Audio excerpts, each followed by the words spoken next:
কেতিয়াবা কিছুমান কাম কৰি মনত ইমান আনন্দ পোৱা যায় যে শব্দৰে কাকো একো প্ৰকাশেই কৰিব নোৱাৰি। আজি বহুত বছৰৰ মূৰত মাছ ধৰিলোঁ। মানে আজি নহয়, কেইদিনমান আগত ধৰিছিলোঁ দেই। ভিডিঅ'টো এডিট কৰা হোৱা নাই বাবে দিয়া নাছিলোঁ।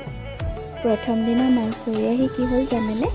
শুবৰ সময়ত একেবাৰে চকুকেইটা মুদি দিওঁতেও কমাই থকা পুঠি মাছ কেইজনীকে দেখি থাকিলোঁ। কিমান যে মাছ ধৰা চখ। পাছদিনাখনো ধৰিবলৈ গ'লোঁ দেই। খোৱাতকৈ বেছি ধৰাৰ চখটো।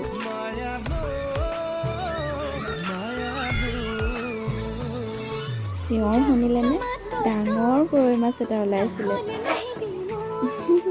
কিমান ফূৰ্তি কৰিলোঁ বহুত দিনৰ মূৰত। বহুত মাছ ধৰিলোঁ। মোৰ কাৰণে বহুত বুলি ভাবিছোঁ, মই বহুতখিনি পালোঁ। আজিৰ ভ্লগটো ইমানেই আছিল।